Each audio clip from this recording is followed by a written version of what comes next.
been said here that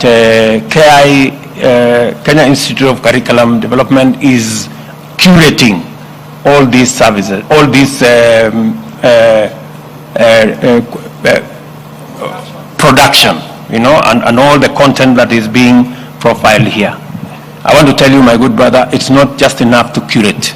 It is time to digitize. It is time, and I want you to work with the Ministry of ICT. This content can actually be monetized, and it should be monetized, so that the people who performed here, look, didn't Riara really go out of their way with their eyes of it? Tuwapigie makofi hao warembo. You guys are awesome. You are just amazing. You know, when I watched this, I shed some tears, because at some point I thought those girls were so mean. You know, until they spoke finally, I was wondering, surely, how can this girl be so brutal? But it speaks to what society is and how we can bring it out using this creative space. I am sure our friends in Google, I am sure our friends in Facebook and YouTube agree with me that that content was international. You agree? Pongezi tena. Can we clap for those girls? You guys were phenomenal. You were just something else. So pongezi sana, and that speaks to the kind of talent, the kind of creative talent that is in Kenya.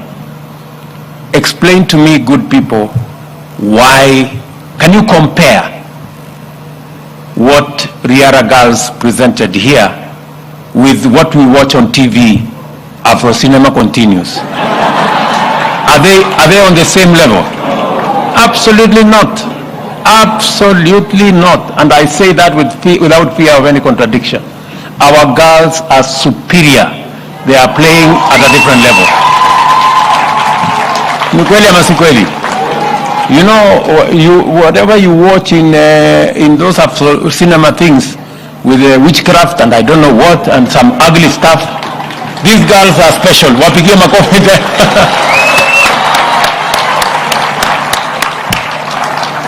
Yeah, asanteni sana, girls. Thank you very much, and congratulations to Riara.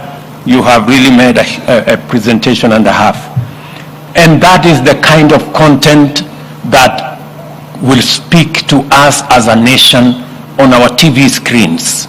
That is the kind of content that people should be paying. We should be monetizing that kind of content. And therefore, my instructions are all what has been done over the years should not just be curated, but the Ministry of ICT will work with KICD to make sure that they are available online and they are monetized, so that the owners of that product can access and can get a monetary gain out of it.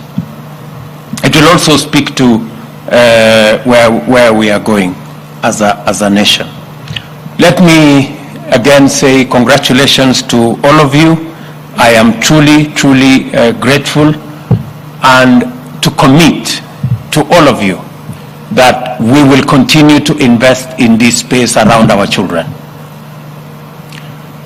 This year we have hired about 35,000 teachers to make sure that all our girls and boys in school are taught. We will possibly maybe hire a similar number next year. We are working on the resources so that we can also re-engineer the whole space around our competence-based education. This year again, we have deployed additional resources in our TVET institutions. The request was we hire another 3,000 TVET tutors We've hired 1,300. We will hire another 1,700 later this year, so that we can not only teach in our Tibets, so that we can have the likes of Sese from Vihiga, continue to trailblaze, and other Tibet institutions. And again, we developed a new funding model, because there is one resource we have as a country, and I have said it many times, it is our human capital. That is the biggest asset that we have as a country. And to sharpen that asset is our men and women who teach from primary school to our universities. And we must make that ecosystem work optimally. It must work as it should. Our universities were saddled with huge debts, close to 60 billion. Now we have a new funding model, and I am very happy that that sector will now be sorted out. We have increased the resources going to our Tibet institutions from about 5.2 billion shillings to about 10 billion every year. We're also increasing the resources going to our universities from about 44 billion to 82 billion every year, because we want our young people in school, in college, in our universities to get the best education that we can support as a government. And it is because by sharpening our human capital, we are giving ourselves our best opportunity to succeed as a country. And that is why, again, besides putting all the resources required in our education sector, we must also think about the product that comes out of our education system and prepare for them. Make sure that there is a deliberate, intentional, practical mechanism of absorbing the millions of young people that join the labor market every year, by making sure that we have a credible and practical plan. And that is my promise to the people of Kenya, that we will have a credible, practical plan to absorb the millions of young people that get out of college every year. The Executive Committee, under the dynamic leadership of good Professor Joseph Odhiambo, deserves special commendation for effectively executing this task. Wapige makofi huyu mungwana. Na the whole team of adjudicators, directors, producers, and everybody else in between, pongezi sana. Congratulations. Tuwapige makofi tena jameni. These are great people. I commend also the work of the government agencies that have supported this year's drama and film festival, the Kenya Institute of Curriculum Development, the Communication Authority of Kenya, the Kenya Universities and College Central Placement Service. I saw the great lady here. Brook East Africa, the IEBC, Brook are there, pongezi sana, the Independent Electoral and Boundaries Commission, amongst others. And I want to say thank you very much for the exemplary work you're doing. You have all our support.